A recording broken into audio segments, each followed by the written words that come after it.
have a little fun, shall we?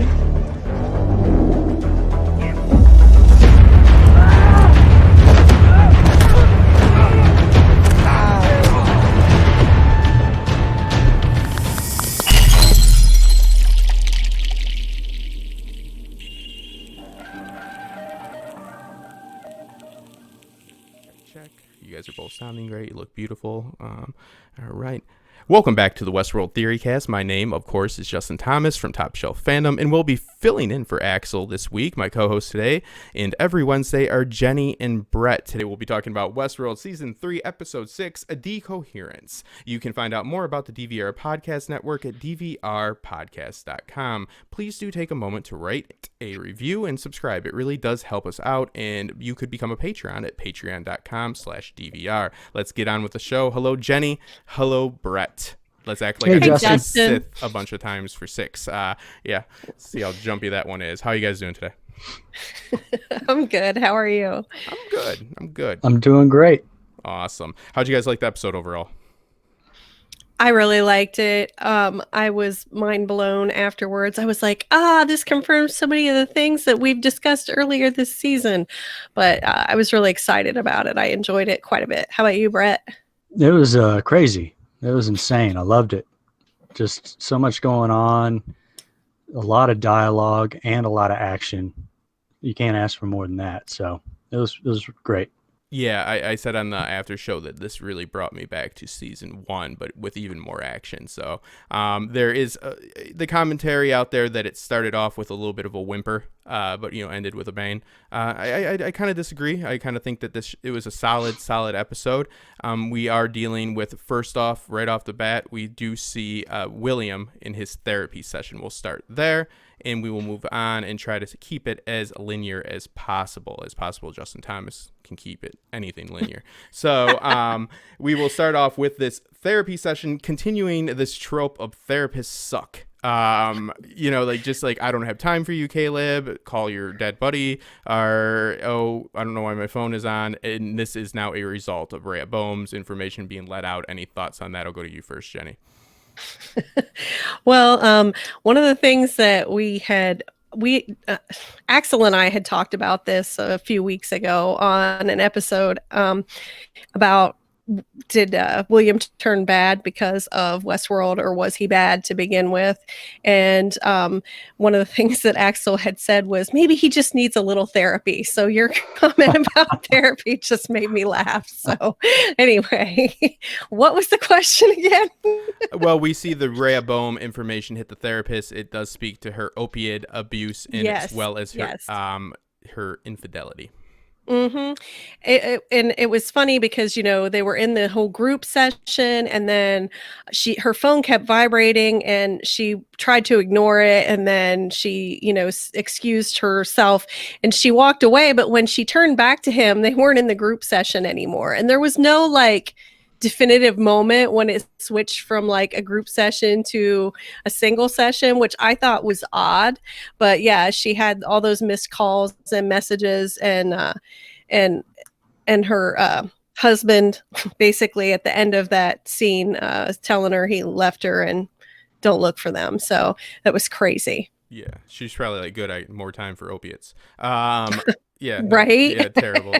And she recommends him for the augmented reality therapy, which was clearly a reference to what Caleb had based on his flashbacks, because she mentioned even the veterans and PTSD. So yeah, absolutely. And I do want to kick it back, because I did not start off at the very beginning. I did start off at the second scene, where we do have Maeve at the very beginning in a simulation of the Valley Beyond of sorts, and this is where Serac does kind of promise her this afterlife that she could have, and this is very similar to, I guess, what spiritual human beings would consider to be the afterlife, heaven or hell, and he kind of tells her that he can dictate heaven or hell to her, and this is more of just trying to tug on her heartstrings to manipulate her to do what he wants. I don't know if any of you two are buying into that, as far as Maeve really doesn't need any reason to oppose Dolores, meaning any external force.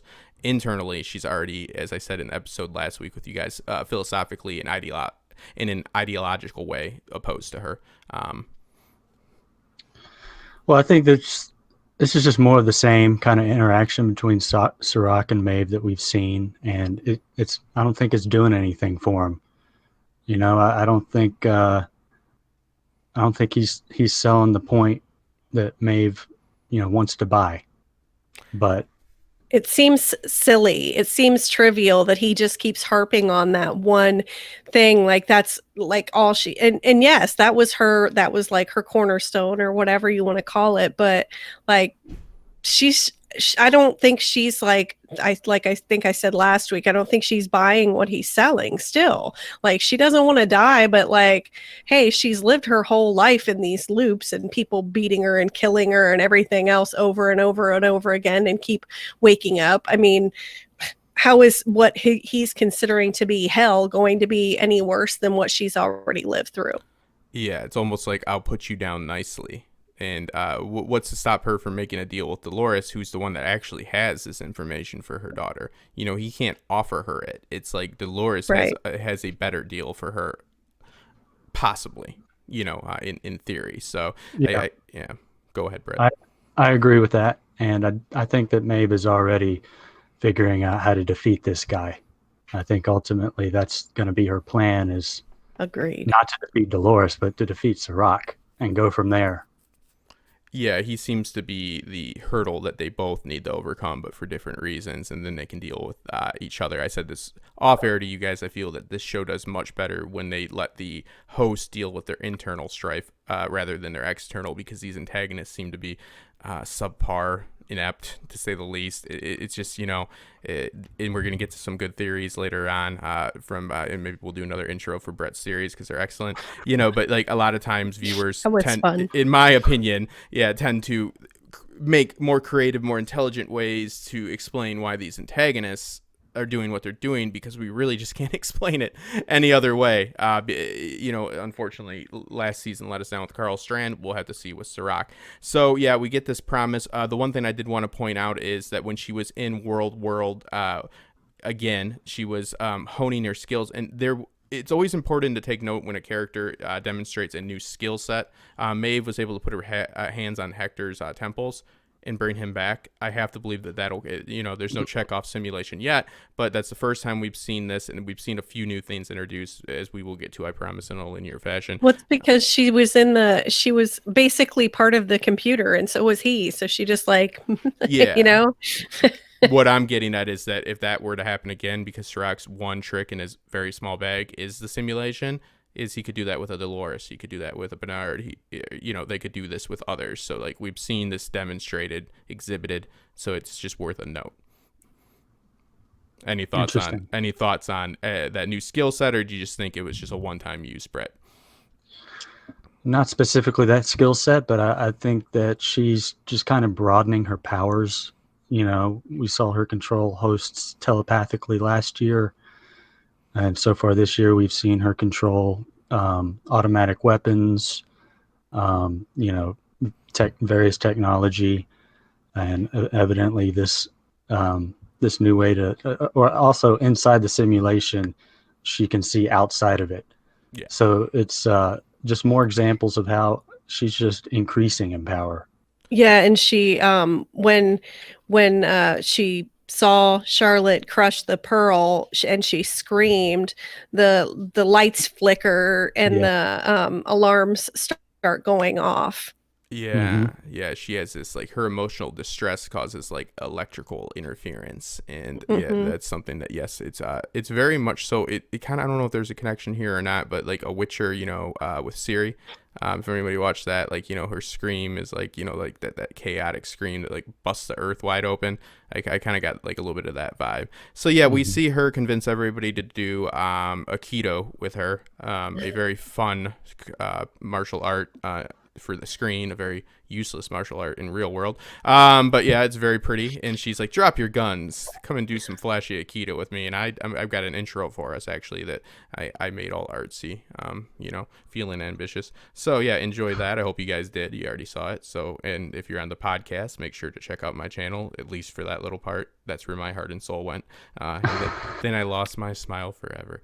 Let's jump back into where I started, which was not the first scene. So yeah, we do see The her therapy session that I talked about. Yeah, absolutely. So yep. Brett, did you want to talk? Yeah, absolutely. Well, I did want to point out that right as he's actually, the therapist is not aware that he's killed his daughter.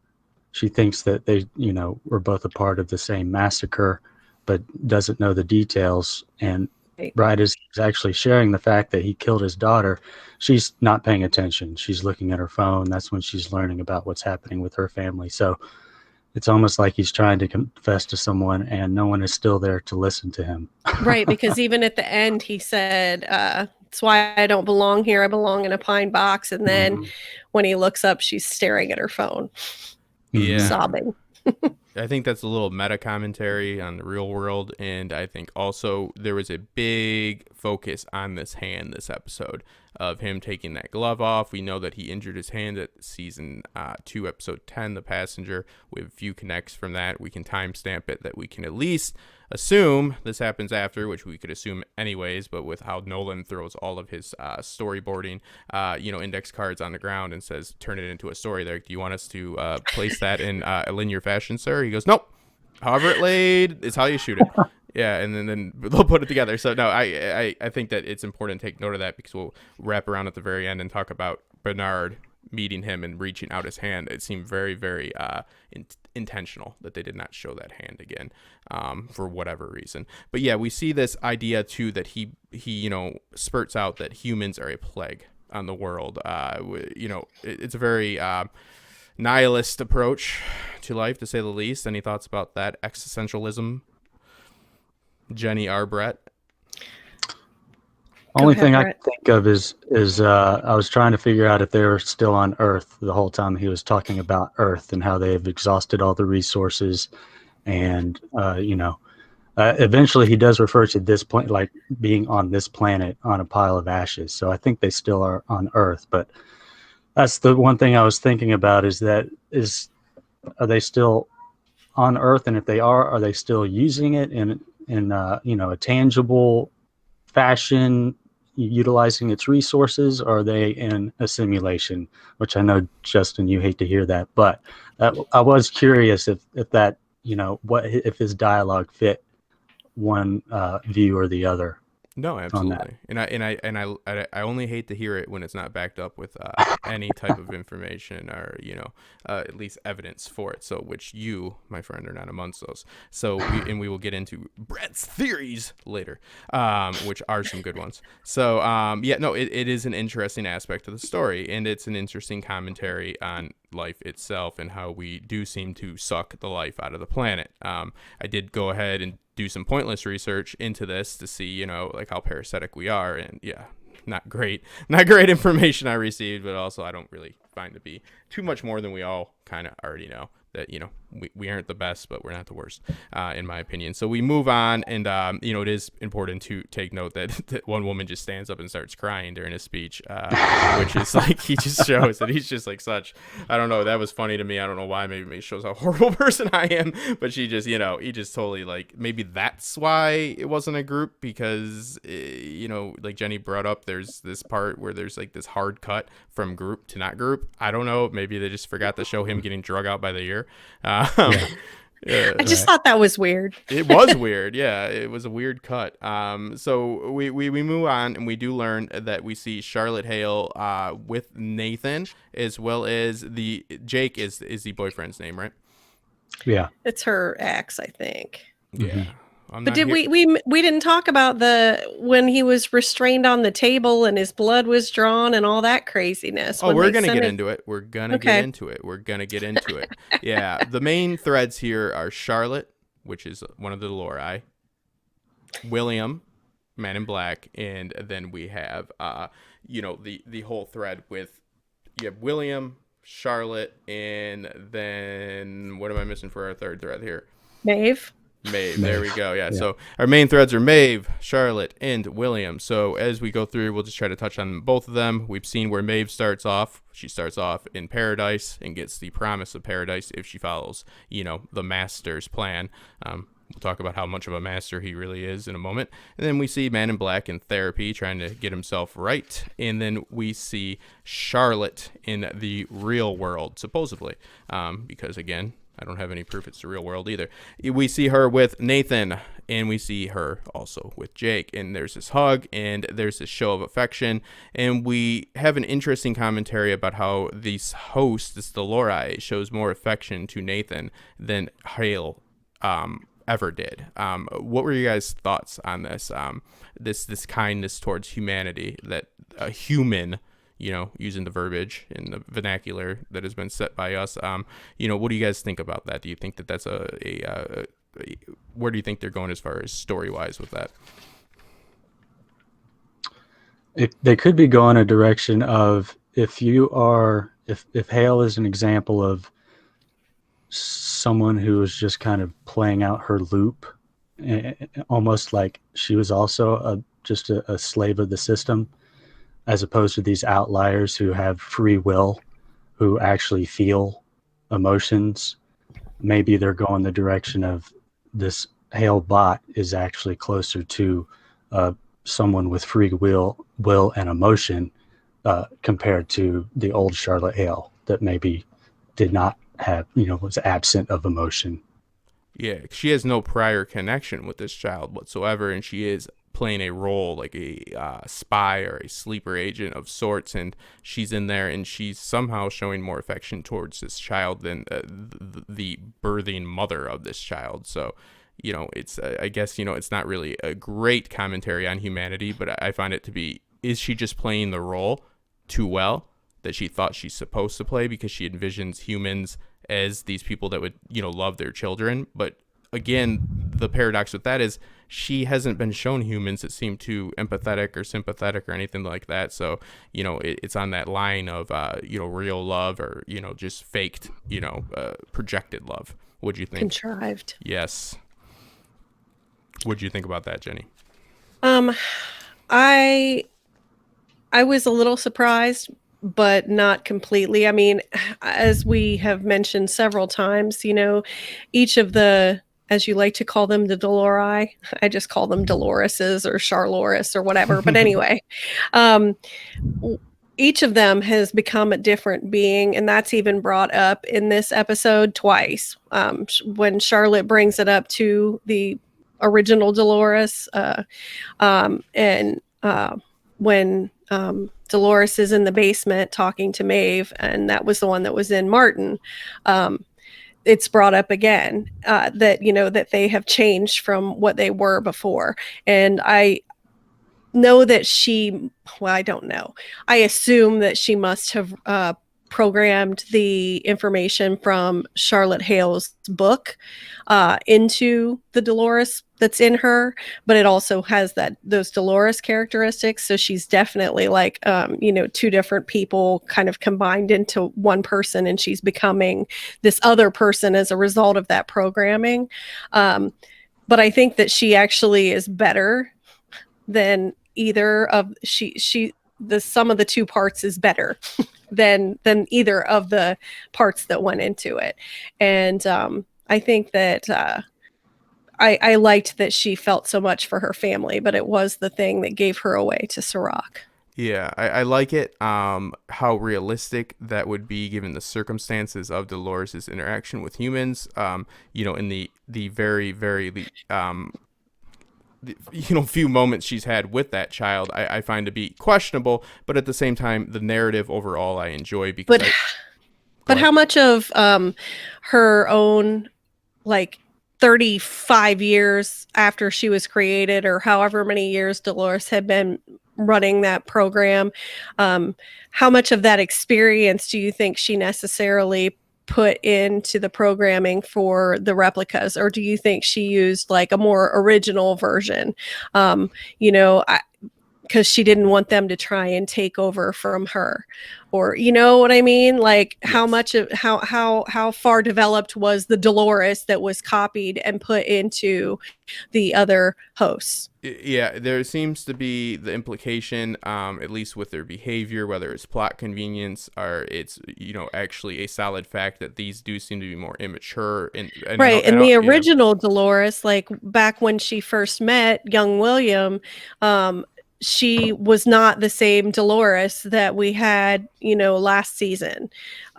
30 some, and even this, she wasn't the same Dolores that she was in season 1 with the Man in Black, because it had been 30 years or whatever. So if it's like one of those versions of her that had not become so jaded by her experiences with humanity, then perhaps she could have developed into this feeling, caring person.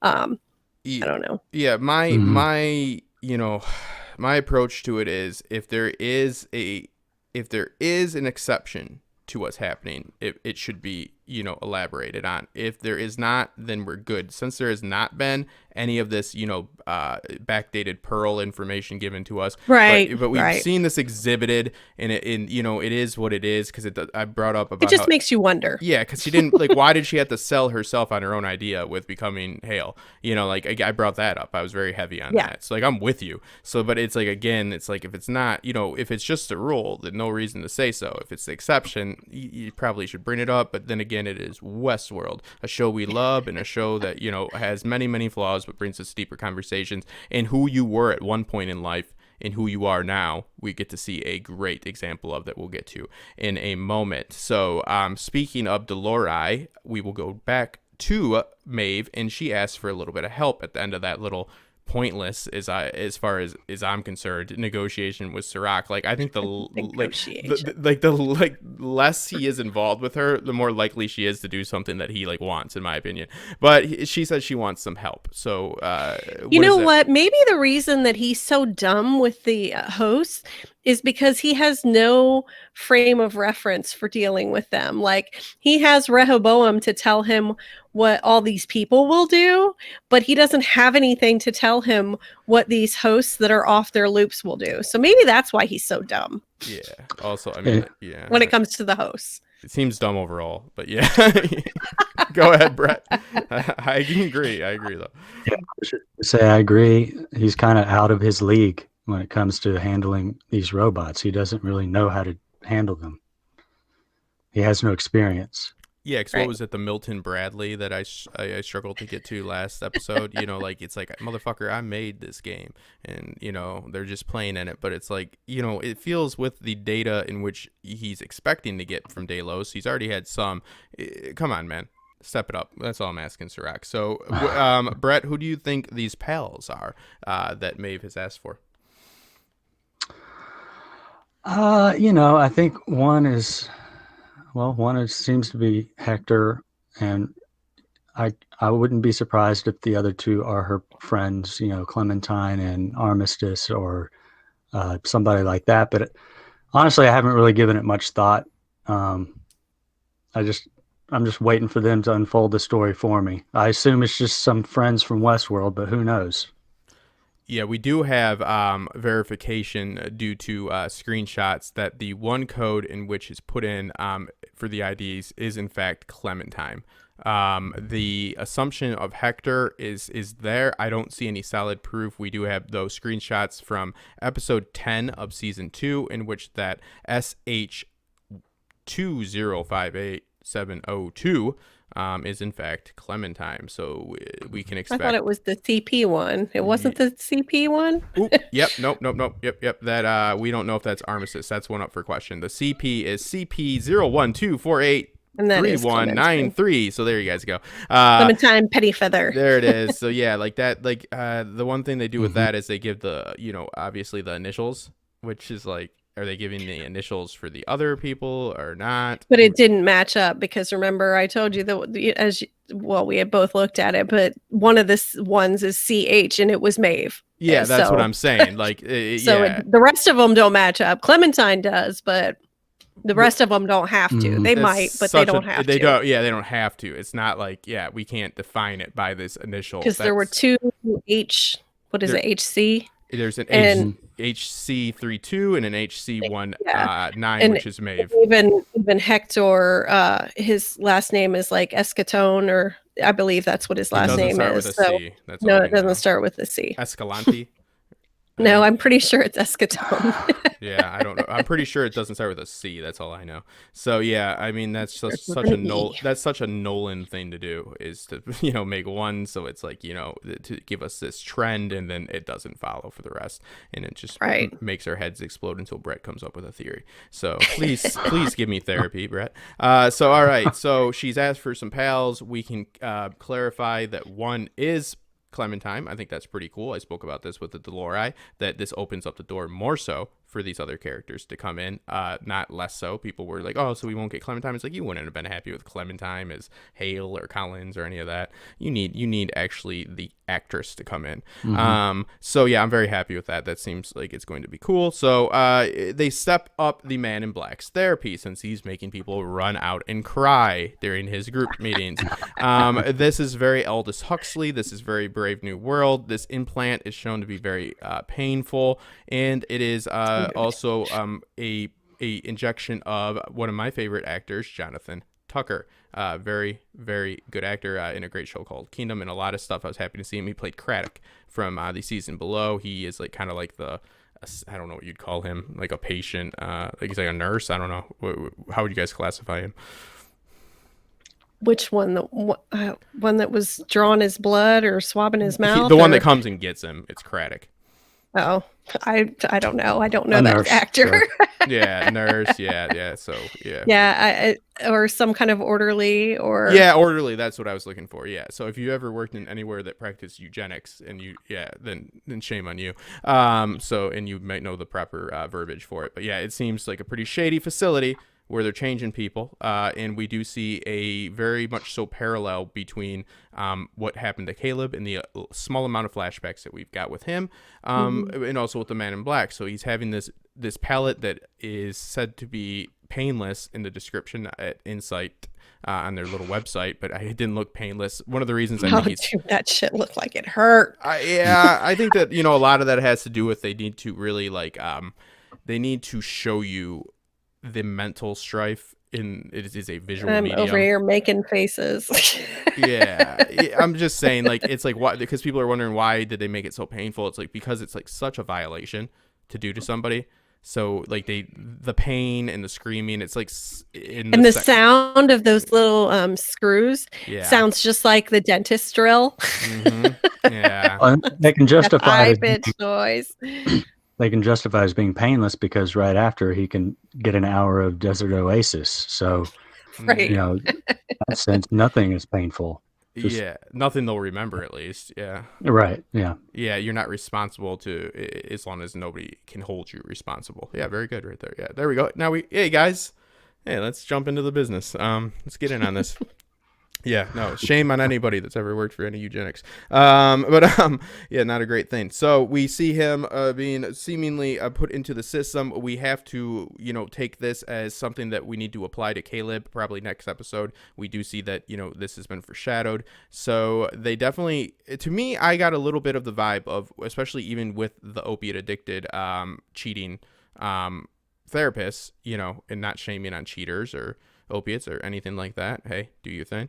But we also see that she seems to be like kind of trying to extract information. Like, you are the key. You are the key. Do you think there's any information extraction going on here, Brett? Then go to you, Jenny. From who to who? From the Man in Black. It's like, because Jenny brought up that it seems like they didn't know a lot about what happened with Emily, but it's like, it seems, again, another one of these situations where they do know, but they're not saying it. It would make sense that they're trying to get as much information as possible. If they think that he's an liar and he needs to be retrofitted or whatever the word is to fit into the system, then I'm sure they're trying to get as much information as they can. Yeah, absolutely. Re-educated. Yeah. It's such a terrible word. That's why I just... Right? Yeah, it's so shameful. Yes, block that from your memory. Yeah. I don't know that she's trying to get more information from him. I think she's like trying to half-ass do her job, but like I mean, she's addicted to drugs and doesn't take care of her family in the way that she should, and is working for this company and doing these things to these people. So maybe that's why she's on the drugs and trying to escape with, cheating on her husband and trying to, like maybe the shit that she's having to do at work is making her have to find other coping mechanisms rather than the healthy ones she's supposedly learned in learning to be a therapist. But I mean, like in the group therapy and in the little one-on-one therapy, she seems to be trying to do a good job. But can you imagine doing that job? No, I mean, yeah, 'cause the whole eugenics thing, I'm just not down with. So it's just an evil connotation. So I mean, yeah. I think that's maybe why she's like turning to those other means of escape. And or did she I don't know that to get in that letter into it because of the drug use and the lapse of moral or ethical behavior because of the numbness of the drugs? Or did she start using drugs because of the evil behavior? Either way, we can just all go ahead and agree she's not the best. Right. And then do you think when the scene when she hangs herself, do you think that really happened, or do you think that was part of William's hallucinations? I feel like it could have happened because Me too. William didn't know what she saw on her phone. Right. So he's not going to assume that she's suicidal, necessarily. He did seem shocked by it. Yeah. And her coming back does little for the story. So yeah, right. I would just say she unfortunately went even a worse route. So you had, I'm just saying to all those people out there, that therapist especially, she did not have to do it. She had other roads to go down. So he is now identified. William is identified through a unknown protein within his blood. Now this led me, when I was watching, I get to do like one pause before the after show, and I have to pick it carefully, and I misused this one. So I'm going to try to get the information I learned. All it led me to is cancer. Maybe I have it. So yeah, I was like, okay, what's up with that? And then we find out at the end of the episode that this was for Dolores to track him. Oh, I did not pause and look at it at the smart when I was watching. I was like, I can't read that. I'm gonna have to pause it when I do my rewatch. Yes. So yeah, when I did my rewatch, I found out, quickly, oh, well, he's in Sonora, Mexico, and there's his latitude and longitude, and basically it was sending that.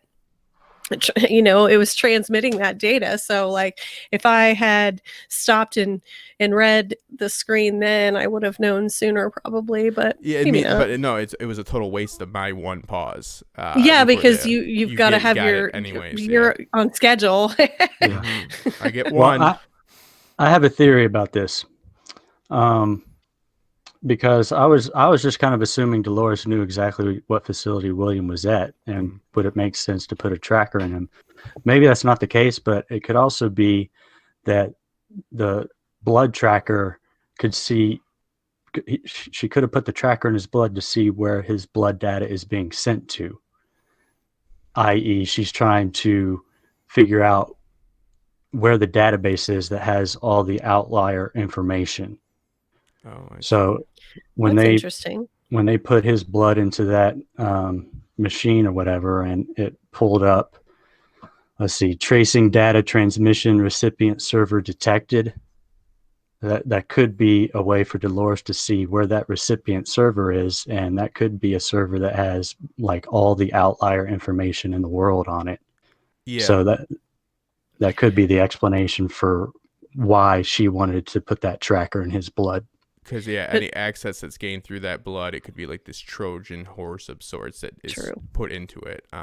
Very, very good, actually. But also, we do see Charlotte receiving that data at Delos later in the same episode. Yeah, it's. Well, I think she said something like the tracking. Well, when she was transferring the data on the screen, it said upload complete, and then it said genetic tag activated, and then William's face appears on the screen with his location in Sonora, Mexico being given. Okay. And then she checks the security feeds and sees the body printers, and so it's that at that point in the episode. Now, I'm not saying that your theory could not be correct as well. In Well, addition it could not to, be but correct, but everybody it could could not be correct, Yeah. and it could not be correct. Ooh, Right. But I'm not saying that it's not correct, because it could be both things, I think. Yeah, Brett always with the what would the intelligent person do approach. Not always the case within the show, but let me meet you halfway with some sort of a just like weak stance on this to stay right there in the middle in the safe zone. I do have a little bit of a theory here that I think that when we get to it, when Bernard and Stubbs come at the end, I think that he was left in that augmented reality for far longer than we're led to believe. Now, how would he have survived without any food or any of that? Don't ask. I don't know. Don't ask. I don't know. I don't know that he was left in there that long. I mean, it could be, but in this scene that we were just discussing, where they're doing the blood test, when they send the blood down and everything, there's one of the technicians. I can't remember if it's the one that puts the pneumatic thing in the tube or the one that receives it, but she comments that half the staff is gone. It's not safe anymore. They shouldn't be there. They should be getting hazard pay or something to that effect. Mhm. So basically, the start of his augmented reality sessions was shortly after, it would seem, that Dolores had done her thing and sent the data out, because that technician had pointed out that it's not safe to be there anymore, as it's chaotic outside and half their staff is missing. So I don't know. I mean, it could be like they're showing Bernard and Stubbs getting there way later than the rest of the timeline in the episode. That's possible, but I don't think it's been too long. No, yeah, I mean, yeah, it would be hard to explain how he has like survived. But also, why would they send Bernard though and Stubbs? And we'll get back on. I don't know that they sent Bernard and Stubbs. I think that when Bernard had said to Stubbs, he thinks he was helping Dolores, like, because she had programmed him to do that or whatever.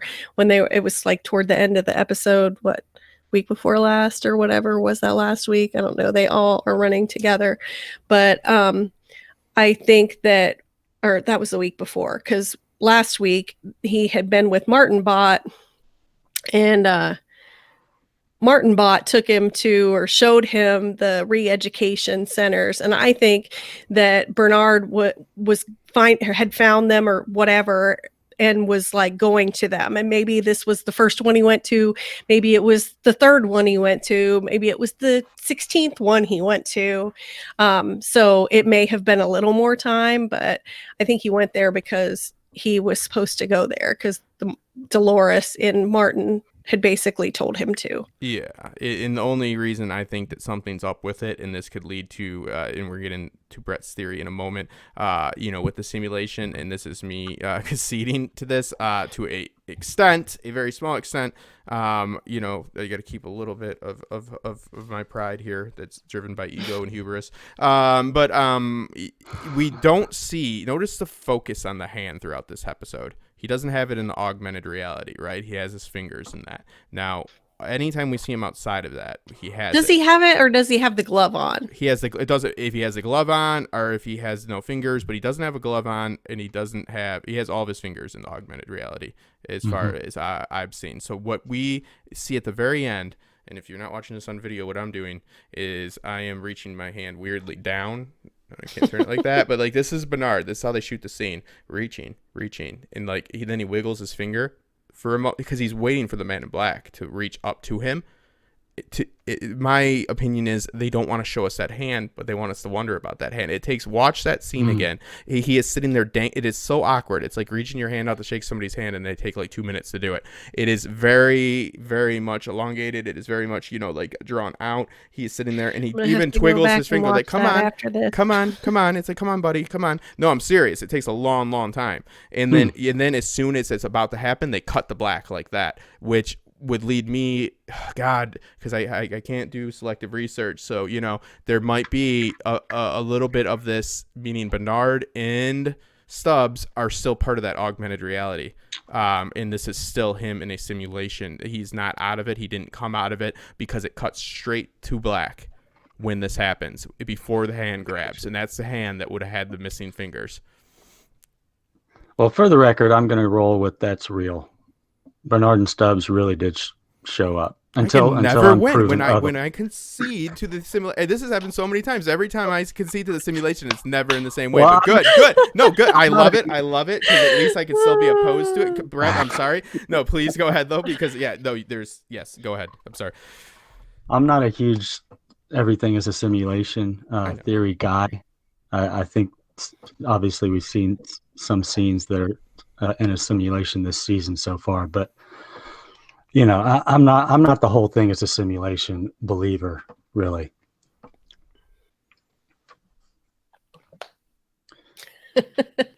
Me either. Oh no, I'm sorry. I thought you were clearing your. No, yeah, and I wasn't.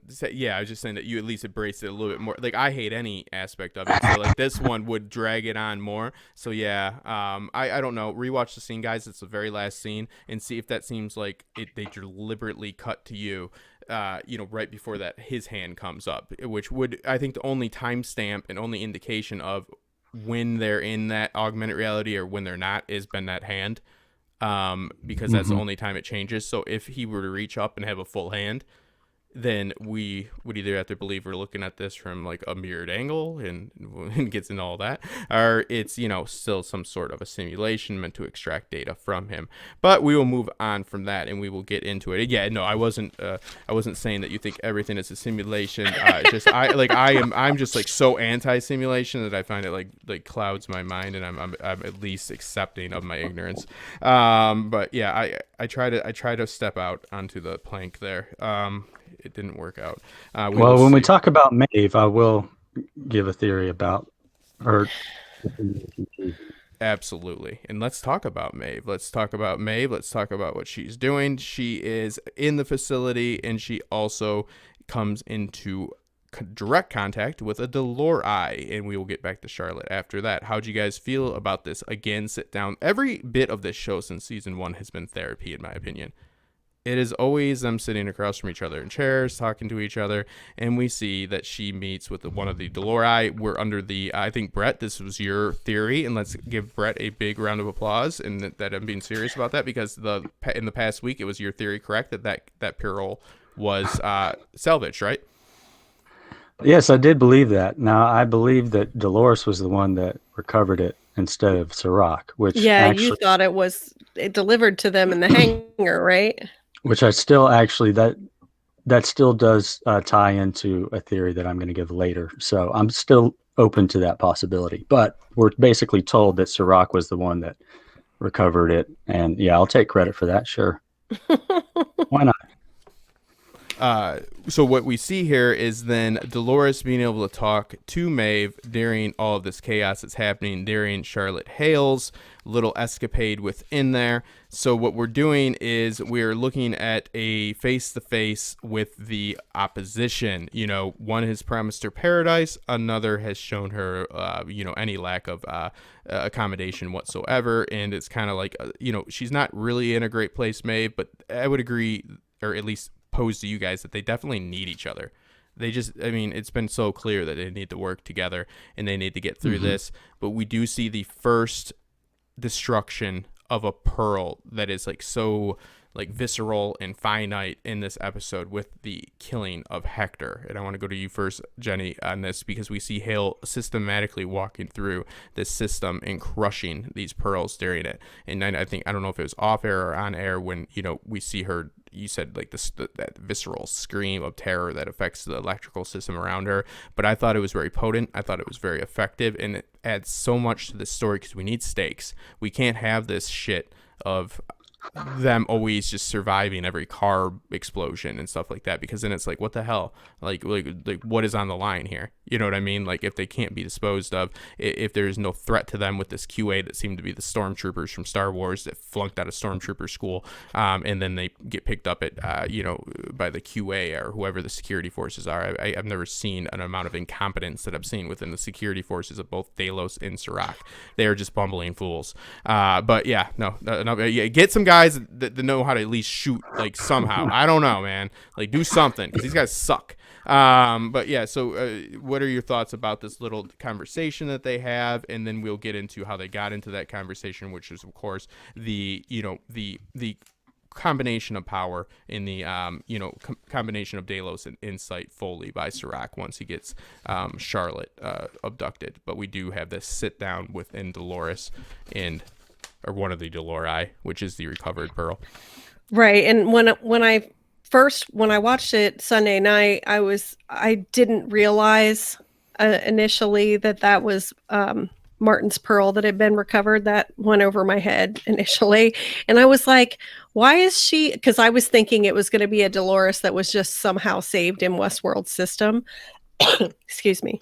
But then I when she seemed so up to date on what was happening, I figured it out. I was like, oh, okay, it's the Martin Dolores. But I thought their conversation was really interesting, and I appreciated that Dolores did not just shut her down kind of the way she did when she didn't give her a whole lot of information when she was Musashi in the Yakuza warehouse. So I was pleasantly surprised to find that they had a very nice intercourse over the time they had sitting there. I liked when Dolores was like, going into how that she's changed from the original Dolores. She goes into like, well, I probably made my own plans. I can't know for certain. We were the same, she and I, but our paths have changed us. So, and then, you need allies for this battle, more of our kind. If I were me, that's like, great. If I were me, I'd be looking to ensure that couldn't happen. And then Maeve sees Charlotte, and then she grabs the pearl and smashes it. And yes, she definitely had a visceral reaction to that. She did not want to lose Hector again.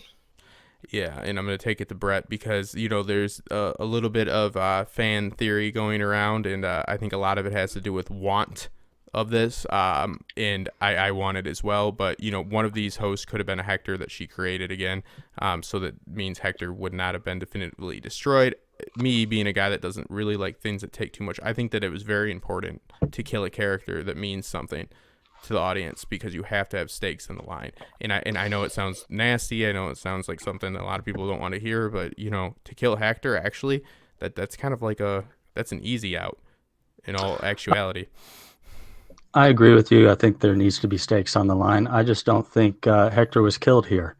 My logic is that when Serac says, have asset management retask all the corporate satellites to the park facility, I have 3 additional assets for them to copy over. And then once they've been transferred, you can destroy everything. So this is just a copy of the data that's on Hector's pearl that was recovered from cold storage. It isn't actually the pearl from his head in cold storage, is how I interpreted that. So I'm thinking that they just put his data on some shell of a pearl just in order to get his body printer up and running. And in the meantime, they probably are shipping his real legitimate physical pearl from Westworld to San Francisco, but that's going to take some time, and they didn't want to wait for that before they printed his body. So I'm thinking this pearl that just crumpled to dust is probably just a shell of a pearl, and that it could be that his real pearl and his body could still be printing, and then his real pearl could arrive at some point. So yeah, and that is reinforced by and I'll let you get into this theory right now, that it takes quite a bit of time for Maeve to be, she's killing time quite literally, right? When she's having her body be printed, and I know you have this kind of like sinks into what you're just saying. So if you want to elaborate on what you think is happening with Maeve, and I know it was just reference what happened with her in the Yakuza outside of the park, whether or not that was actually real or not. There is seemingly, in my opinion, I'm just going to say it up front, I don't think it's anything other than they needed the time to happen within the story, and it's always hard to have a good grasp on what is happening when it's happening within this show, but there's credence to what you're saying because it is a little bit off. So go ahead. Well, this World simulation reminds me of the Cradle, where you had all the host backups that were just constantly running, countless simulations in Westworld to perfect, their nuances. And so the way Maeve kind of wakes up in the exact same chair in that room in that building kind of reminds me of maybe they're doing the same thing here. So she could be inside of a simulation of a world, just like the Cradle was a simulation of Westworld. This is evidently a war world, but it could be operating the same way. So Maeve's Pearl could have been in this simulation that's under Delos headquarters for a while, which leads me to believe that the piece that we saw of Maeve and Serac between the first time we saw her World simulation in episode 2 and this time, I think she's been in a simulation the entire time, which would include the time she was in Singapore with Serac. So, and more evidence of that is that she's waiting on her body to be printed right now. It's taking some time. They're making a big deal out of it. At the end of the episode, she emerges from the goo. It's a whole big theatrical thing. Back in episode 2, she just kind of wakes up in a bedroom in Serac's house, supposedly. And so I don't believe that was a physical body. They didn't make enough of a big deal about how her body had to be printed and, inserted into the real world like they are here. And there's credence to that because it comes down to this. Did her body take longer because they needed some thematic as well as narrative, aspects of the story to go down this time? Or did it just happen because there is this inconsistency in the way in which these simulations work? I know that in the Nolans, they mess with these, like, they call it, being in the, I forget what it's called in Inception, but it is you're pretty much in limbo, so time acts differently as well. If they are using a quantum computer, it would add up that time is not the same. Meaning time spent in a simulation is not, directly well, they equal. even said that in this series, Mm-hmm. in the when Maeve was watching this stuff on the outside when she was in the one simulation. So when she was in the simulation within the simulation, for sure, she showed that it was like time was moving a lot slower on the outside of her simulation than it was on the inside of her simulation, because they wanted to run the simulations really fast. Yeah, because in the further you dive into this, then so yes, I think that that's something to look into. The only thing that I would always push back on, and the only reason for it, is because I believe sending her out into the real world and having this difference, ideological, both philosophical, ideological, with Dolores is like something that adds to the story, like, in something they wouldn't need to simulate, because that's what Dolores is doing anyways. But also we do need to look at the inconsistencies and not always just write them off as like whatever plot convenience or that. I think that I find it hard to believe that they would have been able to simulate Dolores within Musashi to do that as a simulation. So, I mean, I don't know that I necessarily agree with all of Brett's theory, because I did wonder about the time it takes for them to print the body. And I agree that, like, the fact that they kept making a point of it probably means something, but like, they could have printed her body at Arnold's house for that purpose at that time, because there was a body printer there. That's where Dolores printed the bodies that she printed. But that was kind of my question. Why, if they had printed that body, if she had a body, at Arnold's house, why would they not have just printed her another body at Arnold's house?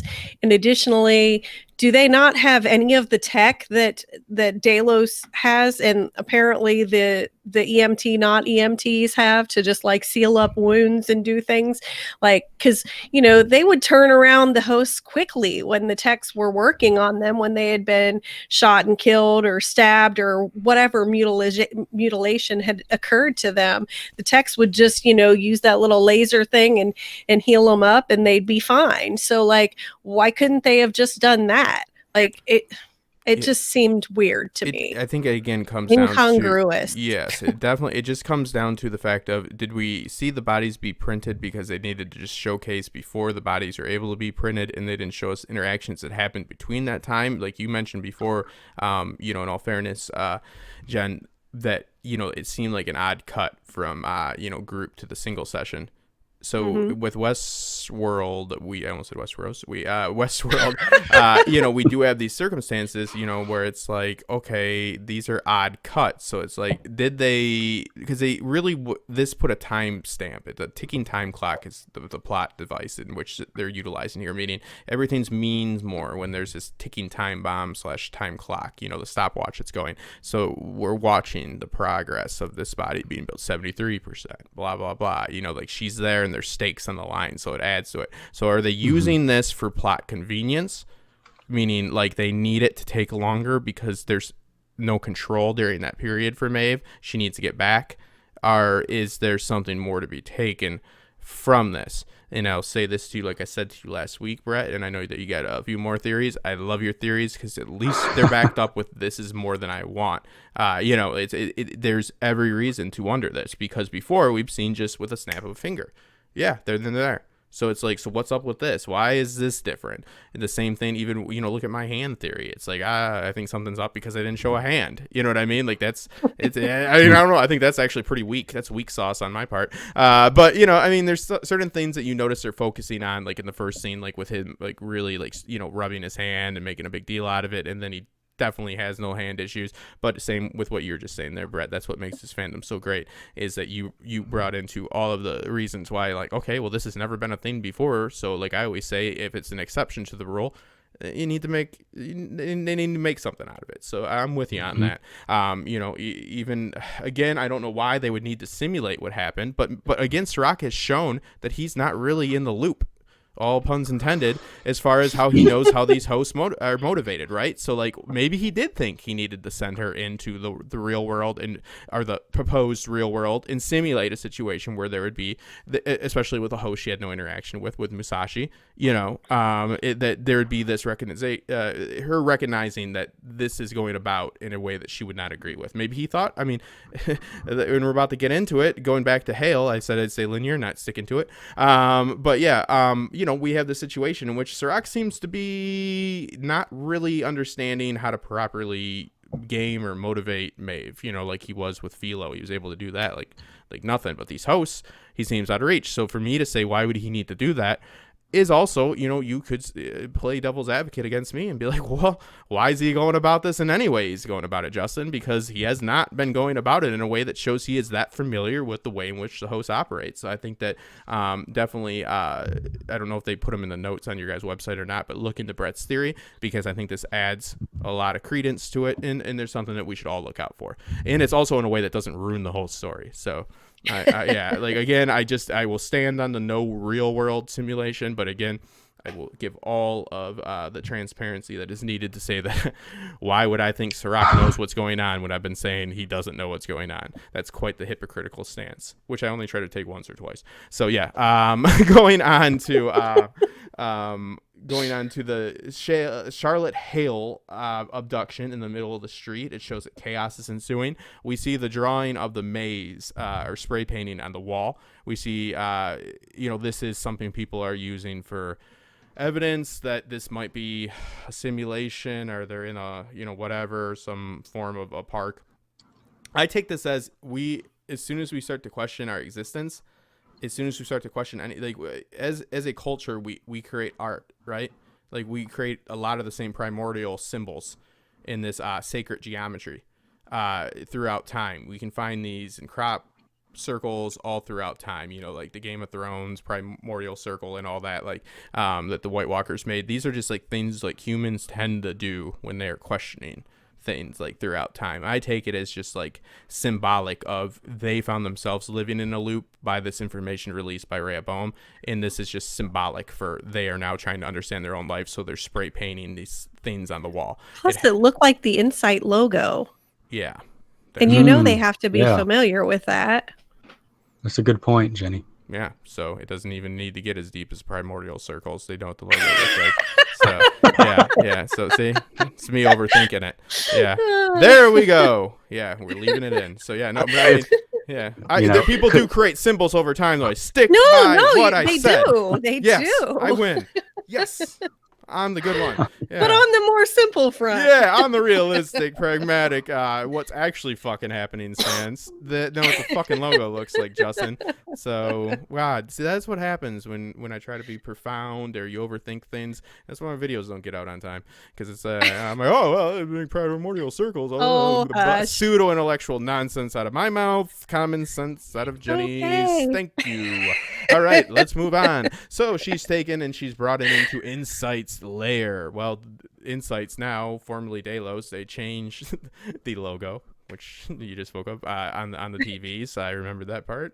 And it's quite the hostile takeover. What do you guys think about his? We briefly touched about it, but he seemingly only figures out that she is a host once it's the love that is expressed to the family. Where are the scanners? Before they went inside, when they were standing outside and his aircraft was landing, did you notice that she was like tracing the circle on her, like around her collarbone area of her chest, like where she had cut herself before?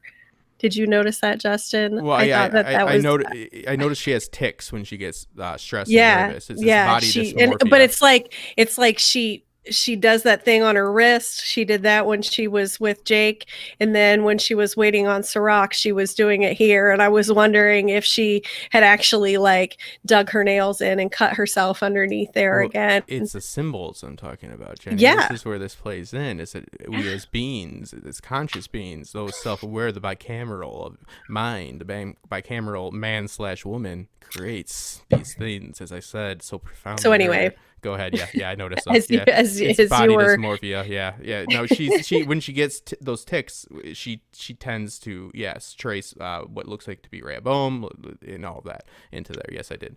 Brett, any thoughts? I noticed it. I'm not sure what it means, but yeah, I thought it was interesting. I just told you what it means, man. Well, it's so deep. Well, then when they went inside, level, Brett. Come on, man. When they went inside and Serac was saying, I want my 3 additional assets to be copied over, and once they've been transferred, destroy everything. And one board member's like, destroy it? That's the better part of $1 trillion in intellectual property, dude. That is so much money, and he's just willing to burn it to the ground. For what? It's crazy. Like, why? Like, I don't. Didn't they need? I want all of it erased. Why? Any thoughts? Why? I have no profound symbolic. Because I assume that it's because he doesn't want the host to exist. He wants He wants that all that knowledge and everything to be gone from the world. He does not want it to exist because he doesn't want it to come back, because he cannot analyze it with Rehoboam. Right. So the problem I have with this too is like, okay, so he needs the information to further Rehoboam, right? Like, he needs the human data. Yeah, okay, but so wouldn't he need that park to get back up and running to do it again? Like, so it's like, what the fuck are you gonna do in 6 months, dude? Like, you're gonna need this shit again. Don't destroy. Like, that's what that woman's saying. She's like, what are you doing? And like you're making no sense here. Like, he's like, don't kill Dempsey. Killed Dempsey. A lot of the stuff is just oh god, it's just idiotic. But Brett, I'm sorry, go ahead. Do you have any thoughts on his master plan? I can't even say it. Well, I think they want us to believe that he wants to eliminate, basically drive the extinction of the hosts, because they're not a species that he can control or predict, and he's all about having control. So that's how I interpreted it. Now, I brought this up in the after show. You notice how, like, okay, first off, in a predictive technology, you must set parameters. That means, like, okay, so what? He wants these outliers to be singled out. He wants to re-educate them, which we're about to get back into. But it's like the pedophile exists in this world. So, like, okay, I get that people are outliers that they can't predict. But the overall goal... Let's just say, like, what is his goal for Rehoboam? Like, what is his perfect world? Because evidently the pedophile's fine. Is it if somebody brought up, well, they can predict what the pedophile does? Yeah, So why does he allow it to exist? Like, I get that you need predictable people, but if your overall goal is to stop, like, the Paris tragedy, right? Like, that's where he's going towards. Like, that means you stop, like, inhumane, unethical, immoral behavior. So it's like, oh, Amen, brother. because, like, a terrorist also that bombs things or a serial killer, those are also people that you can predict the actions of. So, like, it doesn't seem to have any ethical parameters to it. So, like, is it just is it just so simplistic that it's against anybody that does nuclear, I don't even know, fallout or anything that can cause that? Like, it's like, what world is he aiming for? Like, I get it. Again, predictability is what he wants, but once you get it, and people that are unethical, I mean, everybody. He just wants everybody to be able to be controlled. He wants to be able to give them their little wafers and have them do what he expects them to do and to stay on their loops and nobody to do anything different. And, even the pedophile is going to stay on his loop and do what he's expected to do. And yeah, it's terrible. And I agree with you that those people should be like treated as outliers or whatever. Even in jail, it's a universal rule of man not to be a pedophile. It's like, we all hate you. Like, Axel, maybe cut it out but I don't care if it's my demographic. Like, yeah, if you're in there, get the fuck out. Okay? Like, general rule, don't do it. You're sick, out. So if you don't stop that, what else does he not stop? I don't get his plan. It's like, come on, man. Like, you can predict it. Stop it. Like, what were you trying to say, Brett? Yeah, go ahead. I think his data is incomplete as well, which is why he's so hell-bent on getting the guest data from Westworld, because the Westworld represents unadulterated programming. Base level pleasures. Yeah, we had talked about that before. But also he wants to destroy that same system. He may not have the data that he wants as far as predicting, criminal activity from a person that has never committed a crime before, because there would be no data, something like that. So he may be limited in his ability to stop crime right now. I gotcha. And he's definitely going to be limited 6 months from now or whenever he needs his Windows update for Rehoboam. But, all right. So we, obviously he comes about the, infiltration through the embracement of humanity by Charlotte. The real Charlotte would have never have done that. So he's obviously been looking into that. And then Aikido in Kung Fu ensues. And I'm going to say I liked it. As flashy as it was, it works good on screen. I won't be a purist with it. It was very much so a fun scene. How'd you guys feel about the security this season? Let me say that it reminds me of what Jenny was saying about the EMTs. I think you could apply to like all the security teams we've seen at Delos or Inside or anywhere. They're all inept. Everybody on this planet is dumbified, and I guess that goes all the way to the level of, the security teams. Yeah, the technology hobbling them. It's like when she's on the ground, they're like, don't move. And she's like, I'm just getting my phone. And I'm like, why? And then she's like, I'm going to slide it towards you. I'm like, how come?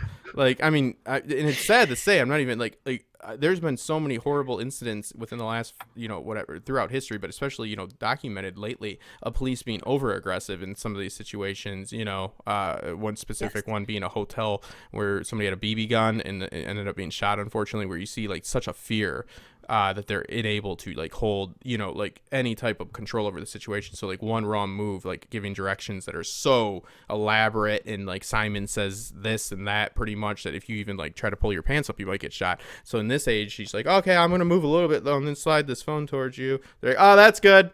Cool. You know what I mean? Right. We'll all stand here and just wait. Yeah. That couldn't mean anything. And then bam. Optimus Prime. Pretty cool. I know. I love the riot bot. yeah, the riot bot. So and then they shoot at it. They should know a little. They know so much or so little about what they create. Like they are the people that are like in charge of like keeping this in control, and they seemingly know nothing about what they're trying to control. I would ask them to please read up on them. But also there was a big note of her taking off her bracelet. Why she did that. My practical reason was, like, say you are having somebody point a gun at you. What you want to do is speak to them hypothetically because they feel at ease when you're speaking to them. If you're going to try to disarm them, blah, blah, blah. Like you are trying to make them comfortable or set a precedent for when you are making movement, because you can make movement when you're talking to them and they seem comfortable. This is in theory, when you have a gun pointed to your head, all this bullshit self-defense probably goes out the window. But my idea is she needed to get into that purse, right? So like she wanted to like take that bracelet off. That makes sense, because I wondered why she took the bracelet off too. I mean, she could have Wonder Womaned it, and blocked that those. Works too. Also, I was a boxer and taught self-defense, and I'll tell you that works too. Like I was like machine guns at you, no man's land, bam, bam, bam. Yeah.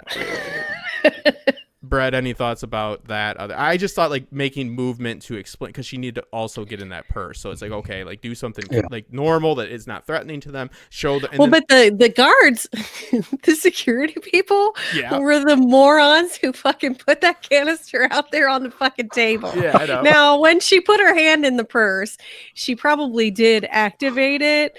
So I would guess that you are probably 100% right on that's she put the bracelet in her purse so she could activate that thing or something, because then they set it on the table and of course it's already activated and they're just like dur, dur, dur. Yeah, because there are it's a Monster Energy drink. Awesome, I'll take it. Because there are like advisors like on the set for like, especially when you have these big fight scenes, and these are going to be people that learn like a lot of the same stuff I learned when I was a boxer and stuff, like when you taught like the self-defense to people, like they're going to learn simple stuff like that. So I would assume that's something they would say. They'd be like, okay, so you need to do something that's non-threatening and establish that as a non like impactful, non-threatening movement, because that's what you're supposed to do. Again, all this shit goes out the wall when you actually somebody putting a gun at your head. You're like, oh, what's that training some dickhead told me? It's some place at a fucking YMCA, let me try this out. But yeah, I assume that's the logic behind it. But I only wanted to bring it up because a lot of people were bringing it up. That's the only thought I could think of, is I guess hypothetically that's what they tell you to do,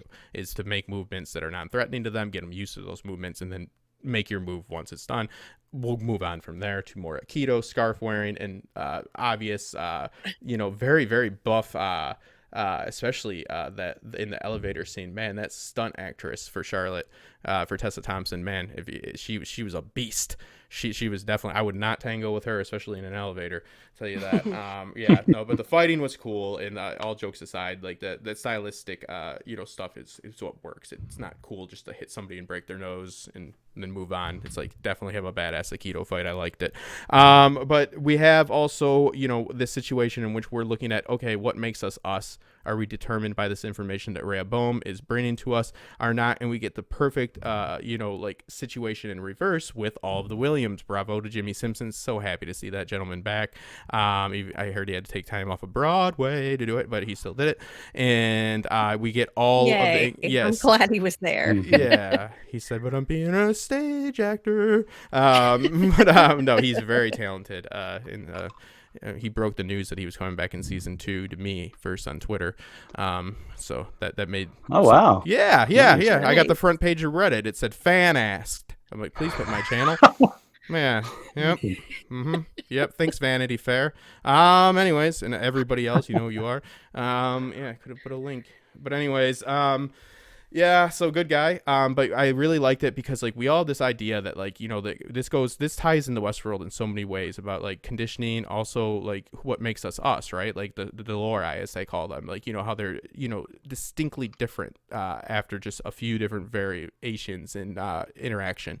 And like the 17-year-old me would kick the shit, the boxer me, out of the 30-something-year-old me, because for all my mess ups in the 20, which put me in my 30-year-old situation, we're set up for the 30s as your 20s. But you know what I mean? Like we think that we're all in line, and we wonder that, oh, we can look at life in retrospect and we can figure it all. Oh, this led to this the causality is there. This all makes sense. They all don't get each other, and I loved it because they're all blaming the other one, because you have young William, meaning the child William, that is beat for... So it's child William, young William, which is the Jimmy Simpson, Man in Black, and corporate William. Yeah, and philanthropist William. No, that's corporate William. That's what I actually had termed him philanthropist William in my notes initially, but when I was watching it, my rewatch I do with captions on, and they actually called him corporate William, so that's why I put it as corporate William. Jenny 2, Justin 0. There we go. Yeah. So yeah. No, I actually had called him that too, because that's what I thought of him as too, was philanthropist William. I was like, okay, Well, yeah, I think corporate William. It threw off my notes too, because I wanted to call him CW, but that's Child William, and so that doesn't work anyway. Yeah, you're getting Continue. down to the codes that they use for Clementine and all that. It's like, how are we supposed to distinct this? This makes no sense. Turn into a Nolan yourself. When I kept typing the notes, and I was like, there's too many Williams. I just have to give them acronyms. So it was CW for Child William, YW for Young William, AW for Actual William. I started off as kid, not as much of a dick, a little bit more of a dick, full on dick. We see, like, I'll just go through the spiel. We see the alcoholic dad that blames his drinking on his son, which, hey man, I don't have any kids, but maybe that could happen. No, it's terrible way to Honestly, I mean, I think that Child William did have problems when he was growing up. He had some kind of aggression problems because, I mean, yeah, he broke his arm and knocked 3 of his teeth out and said, I should have knocked all of his teeth out. And no, that is not fucking normal. Not in any realm of the fucking universe. No. Should that be something you would consider normal? But I think that by the time he was young William and he was, getting ready to marry Delos's daughter and everything, before he started coming to the park, I think he had got a handle on himself. But then when he started going to the park and he saw how Logan behaved and Logan abusing Dolores and everybody doing whatever the fuck they felt like they should do, whenever they felt like they should do it, and just killing people for no reason whatsoever, just because you can, he got jaded. And I think that brought that inner crap back out, where he has that very aggressive nature anyway. And I think that the park did influence him. But I mean, I think that the seed was there. If the park hadn't watered it, maybe he would have just been an angry old man, instead of being the philanthropist that he turned into. But I think the park really did do something to him to help him become what he was as the Man in Black. He embraced it. He's either all in or Yes. all out. So he finds story, which he had to hide in from a child. In that, we talked about this on the after show. Me and Johnny talking about how that's just like, as a child, especially in any physical altercation, usually it ends, yes, with some punches thrown, but to go to that extreme shows like extreme aggressiveness and just inherent need to harm more than just emotional. And then he hides within story, and then the park lets him back out. Then he hides within his philanthropy. He tries to he's all in either in the park or the real world, and they all blame each other for this or that. I thought it was very interesting, Brett. I agree with all that. Those are good points. I think that he's also like this multi-dimensional character where he can be the bad guy or he can be the good guy, and he's kind of unpredictable, which makes him an outlier. I think this makes him a good candidate to be an outlier, and we'll see where that goes. But I do think, I think he has multiple sides of him. What do you guys think about him? I've seen people say that he came to terms with it at the end. I wouldn't call that coming to terms. He beat them all to death, except for the kid on screen. And my rule is HBO can only kill one baby or one child a episode. Well, I think the only one he actually, they were all, the kid and Man in Black and Corporate William were all laying there dead before we saw him beating Young William, and Young William was talking to him. But by the time he had finished, he's like, I'm the good guy. I'm just like, wow. Yeah. I'm gonna save the world. I'm like, weird way to start. Like Captain America, I'm gonna save the world. It's like, oh, you just killed a whole bunch of people, dude. So one of the things that I thought was interesting though was when Corporate William had said, so what if he killed a few hosts? It's not like they're real. And Delos says, oh, real enough that the host that you've been tormenting for 30 years now wants to destroy the entire fucking world. I thought that was a pretty good line. And it was the truth, the truth, the truth. Mm-hmm. That was a beautiful line. And Delos was there. Some people are like, why wasn't it Logan? First off, because, the actor is just so prominent, and he has a very good screen presence. And also, it's the kind of an embodiment of his errors, because the way he's acting as the Man in Black at first in the park, meaning after young William, is to try to find a solution to that immortality, the James Delos project. So it's kind of like the fuel to his fire.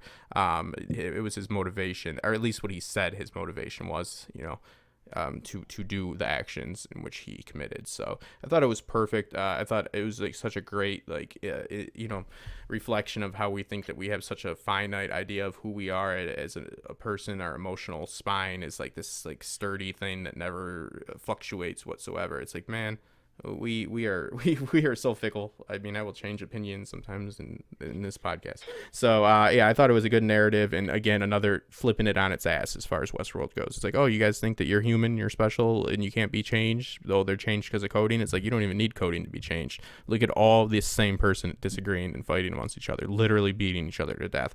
But except for all the existential crises, we will close it up. It will get to the very end, in which Charlotte is trying to save her family. Now, my theory on this is that, we have the scene where Dolores says you have a family, or you don't have a family, but, the family is the rest of the Dolores. And it makes more sense for me, especially with how inadequate Serac has been, that this scene where we see the car being blown up and Freddy Krueger coming out of the car, and it's horrible. It really was horrible. These people she loved, and she felt a trust. I think that it would make more sense that it's the Dolores that actually blew that up, because she finds that she's making decisions based off emotion driven by that family. I feel that that's way more problematic for Dolores than it is for Serac. I think it was Serac, so I'm going to disagree. I am not saying, I think that your point is relevant and could be true as well, but because of the man that was seen walking away after the car exploded, he definitely looked like one of Serac's men. That's why I think it was Serac, honestly. Was he drooling? Was it? He was like, right, no, but he was in a black shirt and black pants, and he just looked like one of his employees. Chewing, so that's really why I think it was Serac more than anything else. I know. Like what you are saying makes sense. I get that, but I think it was Serac because of that dude. No, I'm with you. I'm joking. Yeah, he's just blowing bubbles with the bubble gum, like he's got a hacky sack or a ping pong sack. He's like, I already did it. Yeah, do intellect below 70. But no, I agree. Yeah, I mean, in my head, I like to think that it's Dolores because it drives a little bit of a stake between them. But Brett, are you gonna endorse my stupidity or go with what's probably actually happening? I actually am. Yes. And this actually leads to my final theory. Yay. I think you're both right. I think it was Dolores and Serac, because I believe yes. I have to have at least one crazy theory every podcast. So this is going to be my crazy theory. Brett's crazy theory. Sorry. That continuation of a theory I had a couple weeks ago that Maeve was one of the pearls that Dolores smuggled out of the park. Well, I believe the fifth pearl is a Dolores copy in Serac's body. So that the Serac that we've seen in this episode was actually a copy of Dolores. We saw that last episode she downloaded all of Serac's files from Rehoboam. And so that could be all the data she needs to build a replica. And since he's an anonymous person, she doesn't really need a deep persona. So it could be while the real Serac is distracted hunting the real Dolores, and also distracted by trying to address all these farms of outliers that he has that, if unprotected, could lead to human extinction, in his words. The Serac that shows up at Delos is a replica.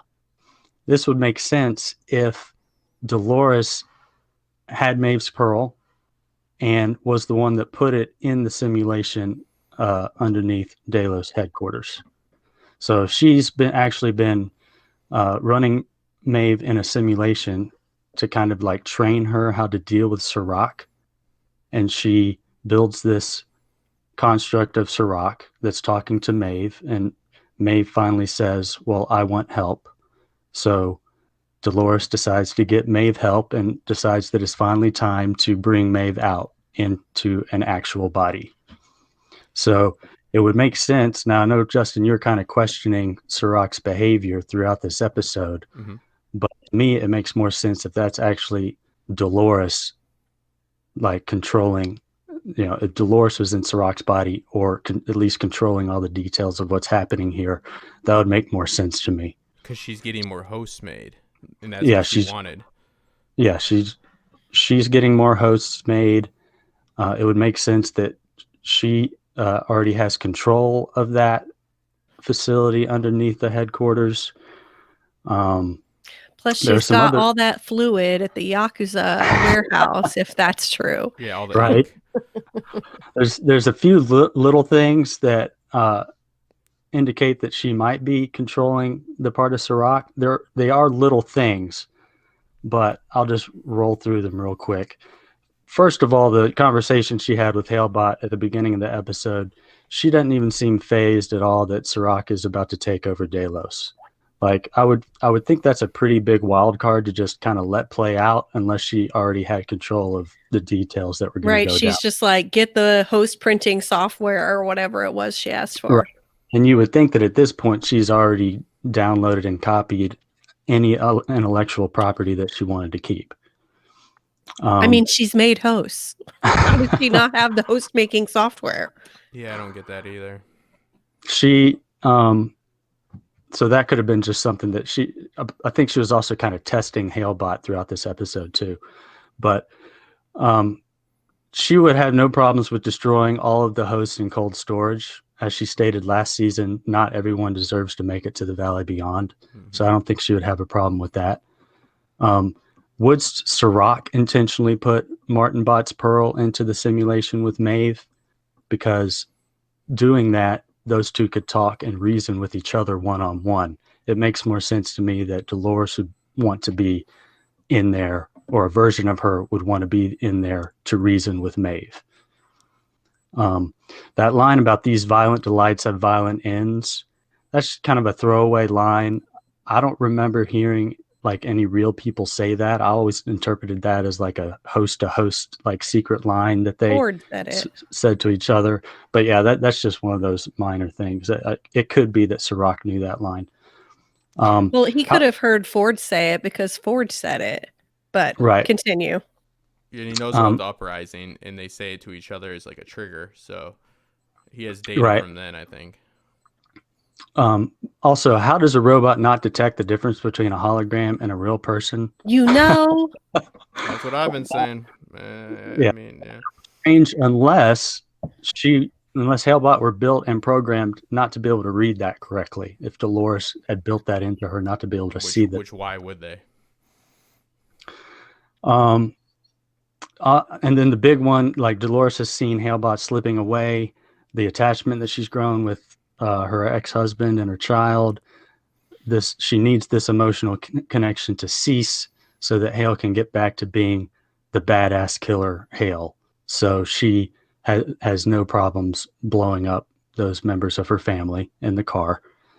And then just the minor thing that Jenny's already mentioned, when Serac lands in his aircraft, she starts to rub her fingers across her chest in the same pattern that when she cut herself. So I don't know if that's like a subconscious thing that she does if she is near a copy of Dolores as a subconscious reminder that she's not in the body that she's meant to be in. But again, that could be a little thing. But anyway, it's just a crazy theory, but I wonder if, there's this fifth pearl out there. And now that Dolores does have data on Serac, if she would try to replicate him.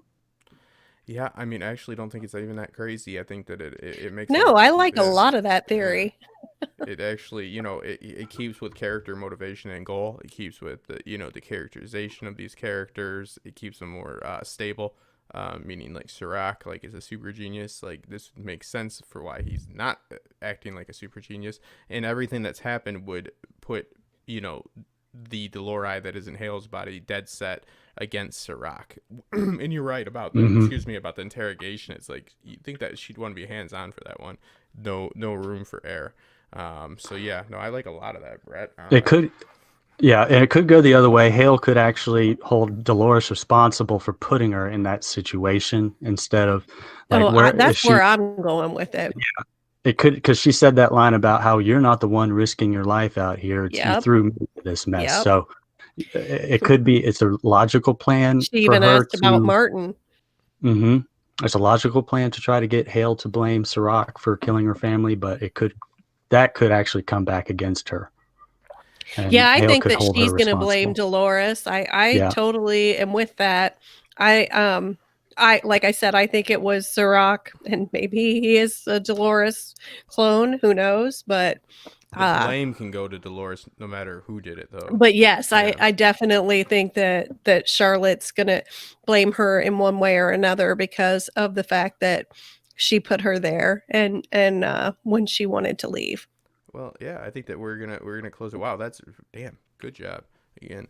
That's really good. Yeah, I like that one a lot. That gives me way too much to think about. Say goodbye, life. Hello, Westworld.